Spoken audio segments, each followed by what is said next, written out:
Hoy vamos a ver la opción B del modelo del curso 2019-2020 de la Universidad de Madrid. Vamos a empezar por un problema de álgebra en el que nos dan esta matriz A, que es una matriz de 3 filas y 2 columnas con un parámetro t. Nos dan la matriz X y la matriz B y nos piden en el apartado A calcular el rango de la matriz en función del parámetro t, es un problema tipo, y el apartado B, que también es un problema tipo en el que nos piden resolver un sistema de ecuaciones para aquellos valores de t. Pero nos piden que resolvamos aquellos valores de t que hagan el sistema compatible y determinado, es decir, una única solución. Bueno, para calcular el rango de una matriz, pues sabemos que podemos trabajar por Gauss o por determinantes. Y en este caso vamos a trabajar aplicando el método de Gauss para simplificar un poquito más la matriz. Esta matriz vemos que aquí tenemos un -1 y aquí tenemos un 1, por lo tanto en esta posición podemos calcular fácilmente un 0, y aquí tenemos un 5 y aquí un 1. Si esta fila la multiplicamos esta fila la multiplicamos por -5 y se la sumamos a la segunda, también podremos obtener fácilmente un 0, con lo cual hemos tendido a diagonalizar la matriz. La primera operación, bueno, lo que tenemos aquí expresado, la primera fila se va a mantener igual, a la fila segunda le voy a quitar la primera fila multiplicada por 5, o bien sumar la primera fila multiplicada por -5, que sería la misma operación, y a la tercera fila directamente le voy a sumar la primera fila. Si hacemos estas operaciones que tenemos aquí escritas, nos quedará esta matriz ya más simplificada.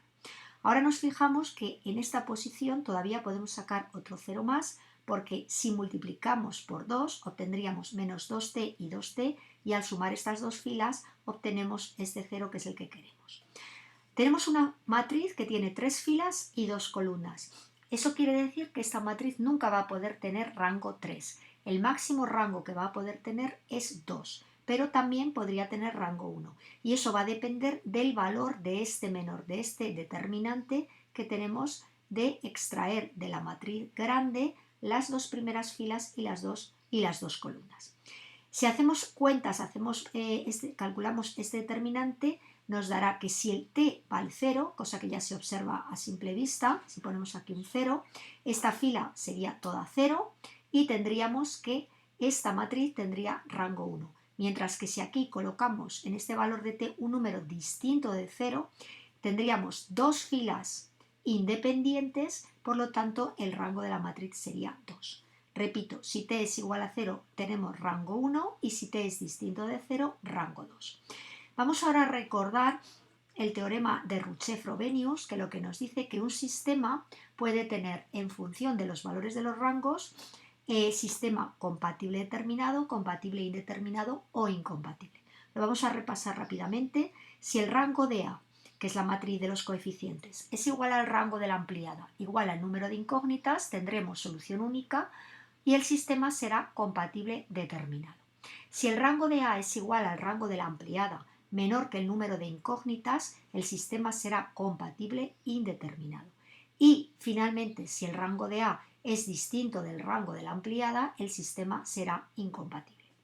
En este caso, el rango de A, vamos a estudiar el caso t distinto de 0. El sistema, para que sea compatible determinado, que es lo que nos pide el ejercicio, necesitamos rangos máximos. Rango de A igual a rango de la ampliada igual al número de incógnitas. Pero nos fijamos que este sistema tenía dos incógnitas, es decir, que si los rangos son iguales, igual a 2, tendremos sistema compatible determinado.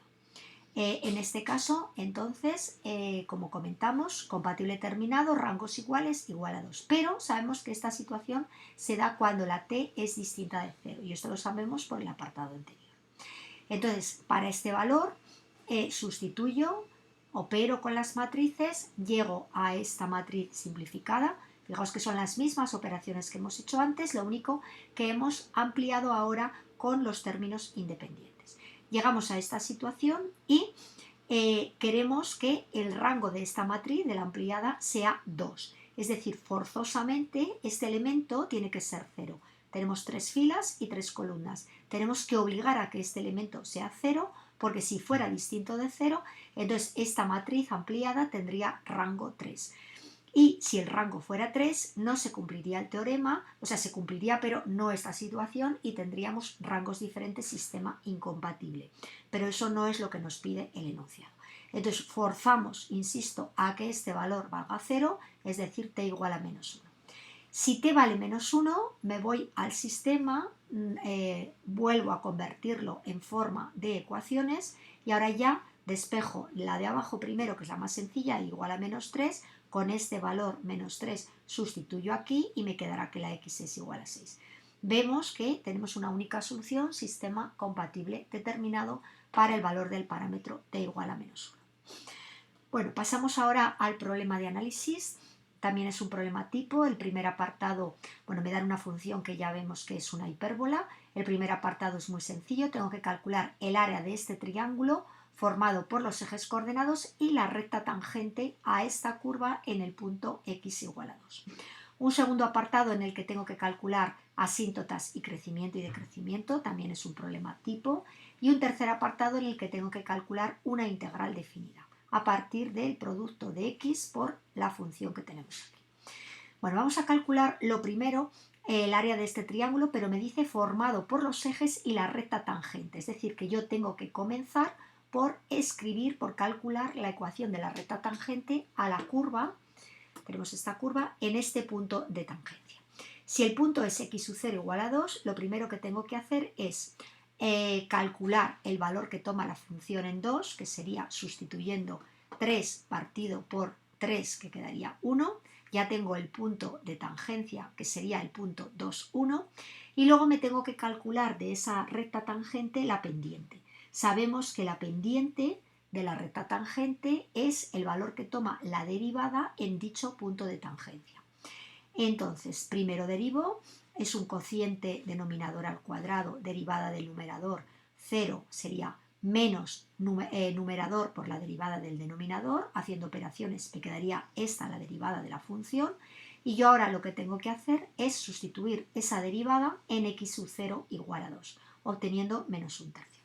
Esta es la fórmula de la ecuación de la recta en forma punto pendiente, sabiendo que la m va a ser la derivada, como tenemos aquí, en el punto x sub 0 igual a 2. Hemos dicho que el punto de tangencia era el punto de coordenadas 2, 1, sustituimos aquí, sustituimos todos los valores, arreglamos la recta y nos quedaría en forma general x más 3y igual a 5. ¿Por qué la pasamos a la forma general? Pues porque ahora la vamos a necesitar para terminar el ejercicio, el apartado. Me pide calcular el área del triángulo, entonces en el momento que vemos la palabra área vamos a pensar en integrales, pero en este caso vamos a verlo aquí con un dibujo, se ve muy bien, esta sería la ecuación de la recta, esta sería la hipérbola y me pide que esta recta forma con los ejes coordenados estos dos puntos de corte y forman este triángulo y me piden calcular el área de este triángulo. Puedo hacerlo por integración, pero me puedo dar cuenta que es muchísimo más fácil porque es base por altura partido por 2.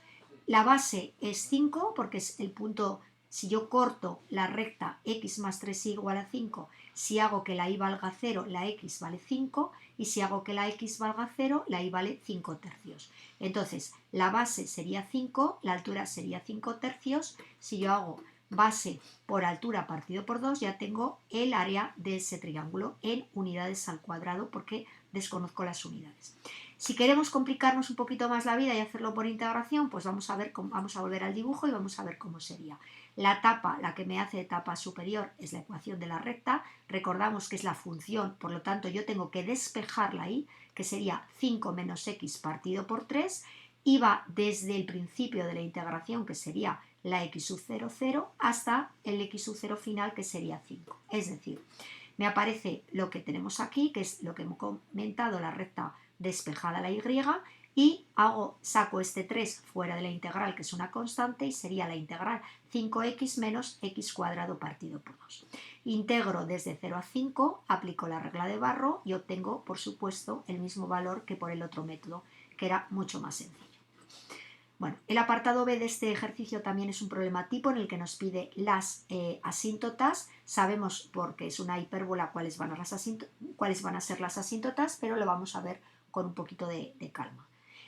Lo primero, vertical en x igual a menos 1, porque lo que yo hago es denominador igual a 0, pero no me vale con decir que tiene una asíntota vertical en x igual a menos 1. Yo tengo que demostrar, tengo que confirmar. ¿Y eso cómo lo hago? Pues calculando el límite por la izquierda y por la derecha de la x cuando x tiende al valor de estudio. Tengo que comprobar que una o los dos me dan o más o menos infinito. Bueno, estos límites son muy sencillos, comprobamos que da menos infinito y más infinito, por lo tanto he confirmado lo que yo ya sospechaba, que x igual a menos 1 es una recta, es una asíntota vertical. Hay que escribir la ecuación, no basta con hacer los límites, hay que escribir la ecuación de la asíntota. Igual que aquí, para ver si hay asíntotas horizontales, sabemos por teoría que tenemos que estudiar el límite cuando x tiende a infinito y a menos infinito de la función. Tanto si tiende a más o menos infinito, denominador tiene grado mayor que numerador, sabemos por la regla de los grados que el límite es 0. Pero no basta con escribir esto, tenemos que expresar exactamente y decir que en y igual a 0 hay una asíntota horizontal. Sabemos también por teoría que cuando hay horizontales no hay oblicuas, por lo tanto podemos afirmar sin hacer cálculos que no hay asíntota oblicua, ya que hay asíntota horizontal. Y el último apartado de este apartado B, la última pregunta de este apartado B nos decía estudiar también crecimiento y decrecimiento. Sabemos que el estudio del crecimiento y el decrecimiento se hace con el estudio de la derivada. Derivo la función, que ya la teníamos derivada de antes, y observo que independientemente de cuál sea el valor de x, por supuesto dentro de su dominio de definición, esta función va a ser negativa. Esta función derivada va a ser negativa. ¿Por qué? Porque arriba tengo 3 y abajo tengo una expresión al cuadrado. Como tengo un signo menos delante, siempre es negativa. Es decir, siempre es decreciente en su dominio de definición, que será r menos el x igual a menos 1. Y ya para terminar este problema de análisis, me pedía resolver la integral de 0 a 2 de x por f de x. F de x será 3 partido por x más 1, multiplico y me doy cuenta que es un cociente de polinomios. Lo primero que miramos cuando tengamos un cociente de polinomios son los grados. Y también miramos si abajo tenemos una función y arriba su derivada. Al tener el grado igual ya no podrá ser tipo logaritmo. Ya vemos claramente que la derivada del denominador sería 1, que no coincide ni siquiera con un ajuste de constantes. Entonces, cuando el grado de arriba es igual o mayor que el grado de abajo, sabemos que vamos a tener que hacer la división en caja y que cuando el grado de arriba sea menor que el grado de abajo, podemos tener tipo logaritmo. En este caso hacemos la división y, es decir, descomponemos y nos aparece 3 menos 3 partido por x más 1. Esto simplemente sería una división en caja de polinomios.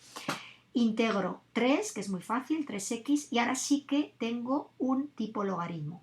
Fijaos que abajo tengo x más 1, que la derivada es 1, tengo que ajustar constantes. O bien también podía haber sacado este 3 factor común delante al principio de todo y me hubiera quedado 1 menos 1 partido por x más 1, que ya directamente es el logaritmo del valor absoluto de x más 1. En cualquier caso, llego a esta integral, aplico la regla de Barrow, va de 0 a 2, que son los extremos de integración. Recordamos, sustituimos el valor de la x en el extremo superior menos el valor que me sale de sustituir el valor inferior de la regla de Barrow en el valor de la x. Y este sería el resultado final. Fijaos que este valor puede dar positivo, puede dar negativo o puede dar 0. Esto sí que quiero hacer hincapié porque aquí no me están preguntando que calcule el área encerrada por esta función, por el producto de estas dos funciones de 0 a 2. Me están simplemente diciendo que calcule el valor de la integral definida. Una integral definida puede dar positivo, negativo o 0. Lo que no nos puede dar negativo es el valor del cálculo de un área. Lo que ocurre es que el área, utilizamos la teoría de la integración para calcular áreas, pero no tenemos que confundir estos dos conceptos. Esto sería integral definida. Bueno, pasamos al problema de geometría, que es también un problema tipo, en el que nos dan 2 puntos y una recta y nos piden en el apartado A calcular el área de un triángulo. Ya sabéis que es una de las cosas que preguntan muchas veces. Nos dan el punto, uno de los puntos vértices sería el origen, el otro punto P no me lo dan, pero es muy sencillo de calcular porque es el punto medio del segmento AB y el punto Q tampoco me lo dan, pero es la intersección de la recta que pasa por A y B y por este plano. El apartado B, hallar la ecuación del plano que pasa por un punto y es perpendicular a una recta. Este también es un problema muy usual. Y el apartado C, muy sencillo, que tengo que calcular el coseno del ángulo que forma la recta R y la recta que pasa por ahí. Bueno, comenzamos por el apartado A. Tengo que calcular el área del triángulo, pero antes de nada tengo que calcularme el vértice P y el vértice Q. Para calcularme el vértice P, simplemente calculo el punto medio de A y B, que sabemos que es la semisuma. 3 más 1 partido por 2, 2. 1 más menos 1, que sería 0 entre 2, 0. Y menos 2 más 4, que sería 2 entre 2, 1. Ya tengo el punto B. Ahora me dice que tengo que calcular Q como la intersección de la recta que pasa por A y B. Por lo tanto, lo que voy a hacer ahora es calcularme la recta que pasa por A y B. Y para eso lo primero que hago es calcularme el vector AB. Calculamos el vector AB como resta 3 menos 1, 2, menos 1 menos menos 1, menos 2 y 4 menos menos 2, 6. Sería el vector 2 menos 2, 6, pero puedo sacar factor común porque me interesa un vector que sea paralelo a él, me interesa un direccional que tenga las componentes más sencillas posibles. Y luego tengo que calcular, dice, la intersección de esa recta que pasa por A y B. Basta con que elija uno de los dos puntos, por ejemplo, el punto A. Entonces, con un punto y un vector direccional, construyo la recta en forma paramétrica. Repasamos, sería 1, 1, menos 2, que son las coordenadas del punto, y las coordenadas del vector multiplicado por lambda sería lambda menos lambda 3 lambda. Una vez que tengo la recta que pasa por A y B, la voy a cortar con el plano z igual a 7, pero es muy sencillo porque yo tengo que igualar esto a 7, z igual a 7. Despejo lambda y con este valor de lambda vuelvo otra vez a la forma paramétrica de la recta S y al sustituir me quedaría 3 y 1, 4, 1 menos 3, menos 2 y 9 menos 2, 7, que son las coordenadas del punto Q, que es el que yo necesitaba. Entonces, ahora ya tengo el punto O, el punto P y el punto Q y voy a calcular el área de ese triángulo. Para calcular el área del triángulo sabemos que es la mitad del módulo del producto vectorial formado por los dos vectores que me delimitan, en este caso, el triángulo. Como tengo el punto P, el vector OP será el que tiene de componentes las mismas coordenadas del punto P y lo mismo ocurrirá con el punto Q y el vector Q.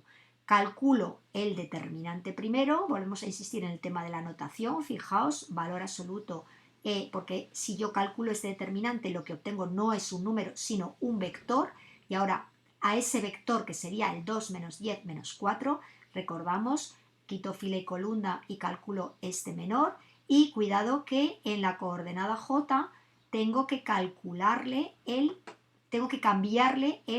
signo al valor que me salga. Si yo tacho fila y columna sería 14 menos 4, que sería 10, pero como estoy en la posición de cambio de signo, por eso aparece el menos 10. Una vez que tengo calculado el vector, le calculo el módulo a ese vector, lo divido por 2, unidades al cuadrado, porque estamos hablando de un área, y ya tengo la solución del ejercicio. Bueno, pasamos al apartado B, que tengo que calcular la ecuación de un plano que pasa por un punto y es perpendicular a una recta. Para calcular la ecuación de un plano, recordamos que o bien tenemos dos vectores direccionales y un punto, o bien tenemos su vector característico y un punto. Como dice que es perpendicular a la recta R, el vector direccional de la recta R ha de ser precisamente el vector característico del plano. Como además sabemos que ha de pasar por el punto A, pues es facilísimo. Calculo, ya lo tengo calculado, insisto, porque es el vector direccional, y sabemos también por teoría que las coordenadas, las componentes del vector característico coinciden con los coeficientes de la X, la Y y la Z. Como en este caso la tercera componente es 0, no me aparece el producto por z. Le pongo un valor lambda arbitrario que tengo que calcular y lo calculo imponiendo que en este plano esté el punto A. Sustituyo las coordenadas del punto A y despejo y tengo el valor de lambda, con lo cual ya tengo totalmente definida la ecuación de ese plano. Y ya para terminar, el apartado C, que es muy fácil, calcular el coseno del ángulo que forma una recta y la otra recta.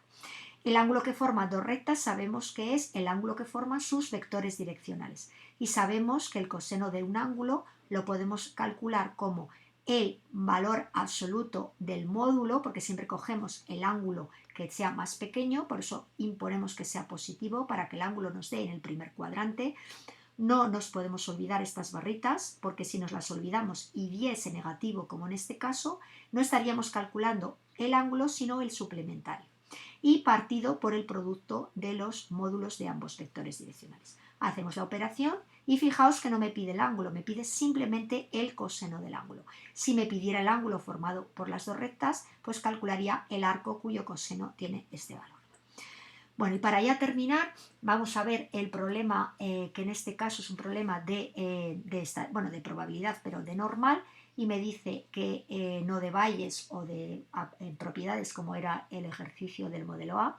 Tenemos que en cierta ciudad se estima que la temperatura máxima de cada día en el mes de junio sigue una distribución normal de media 30 y cuidado, varianza 25.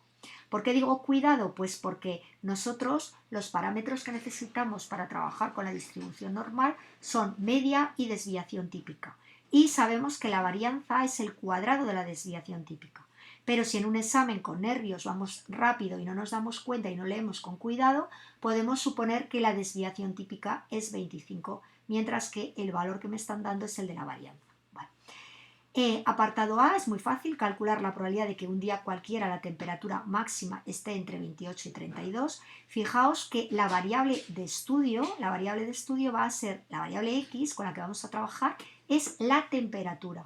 Es decir, que me piden la probabilidad de que la variable X se mueva entre 28 y 32. Calcular el número esperado de días del mes con máxima superior a 36. Y apartado C y último, determinar la temperatura máxima alcanzada el día 10 de junio. Bueno, este dato no tiene mayor importancia, puede ser 10 o cualquier día, sabiendo que dicha temperatura fue superada exactamente, este sí que es el dato del ejercicio, el 50% de los días del mes. Como os comentaba, primero calculamos la desviación típica para construirme cuáles son los parámetros de mi distribución normal y ahora simplemente tengo que sustituir lo que me piden. Fijaos también que yo no puedo manejarme en las tablas si no está tipificada. La tabla de la normal solo me da aquellos valores para la normal 0,1. ¿Y cómo se tipificaba? Pues restábamos el valor de la media y lo dividíamos entre la desviación típica. Obtengo estos valores entre menos 0,4 y 0,4, que tengo simetría. Lo podría hacer por simetría 2 veces de 0 a 0,4 o directamente la probabilidad de que sea menor que 0,4 menos la probabilidad de que sea menor que menos 0,4.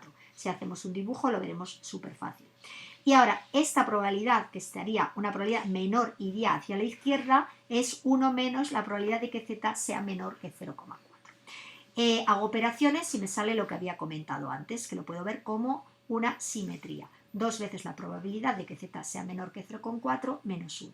Voy a las tablas, miro en los laterales el 0,4 y me da el valor de la probabilidad. Lo multiplico y obtengo la probabilidad de que la temperatura, lo que me preguntaba aquí, esté comprendida, un día cualquiera, esté comprendida entre 28 y 32. Fijaos una cosa que no he comentado, ¿por qué aquí ha desaparecido el igual? Pues porque al ser una variable continua, la probabilidad de un punto es 0. Aprovecho para recordar que si este problema fuera un problema en el que viniéramos de una binomial, tendríamos que hacer el ajuste de Yates. Pero en este caso no hay que hacer ningún ajuste porque venimos de una variable que ya es una variable normal. No venimos de una binomial transformada en normal.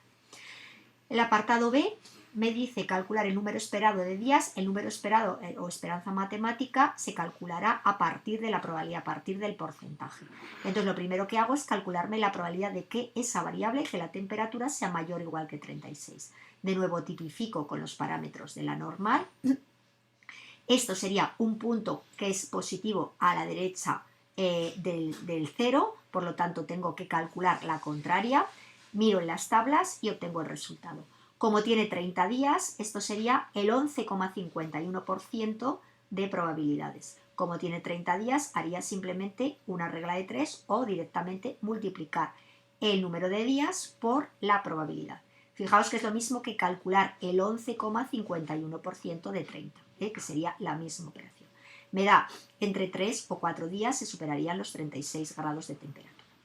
Y ya para terminar, vamos a ver la temperatura máxima alcanzada el día 10 de junio, sabiendo que dicha temperatura fue superada por el 50% de los días. Bueno, yo este ejercicio lo haría de una manera muy sencilla, lo tenemos aquí resuelto de dos formas. La forma, lo resuelve solo de una forma, pero yo lo voy a resolver de dos formas. Vamos a ver cómo lo hace aquí el ejercicio y luego vamos a plantearlo de una manera más sencilla. Nos pide, fijaos, que yo ahora, en estos ejercicios anteriores, yo conocía la temperatura, pero ahora lo que yo quiero calcular es ese valor, qué temperatura me dice que tiene una probabilidad de 0,5. Me dice, vuelvo a leer el enunciado, sabiendo que la temperatura es superada exactamente en el 50% de los días, es decir, la mitad de la tabla. Por lo tanto, igualo a 0,5. Esta probabilidad la tengo que tipificar ahora en función de un parámetro A y como vamos hacia la derecha tengo que darle la vuelta a la probabilidad. Vale.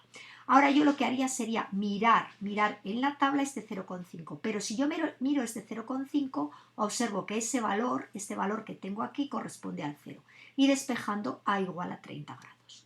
Pero fijaos que habría una forma alternativa y es que yo sé que por simetría el 50% a un lado y el 50% queda al otro y el punto que es el que me bifurca, el que me separa la probabilidad total, el 100% de probabilidad en dos regiones, cada una con un 50% de probabilidades, es por definición la media. Es decir, que yo no tenía que haber hecho ninguna operación y decir directamente, podría haber razonado por pura simetría, que el valor que yo busco tiene que ser 30 grados. Bueno, vemos que es una forma alternativa y que comprobamos que el razonamiento teórico sería correcto porque nos coincide con el razonamiento hecho a partir de los cálculos. Bueno, con esto terminamos el resumen, el desglose paso a paso del examen propuesto de selectividad y espero que, como siempre, os haya servido de ayuda.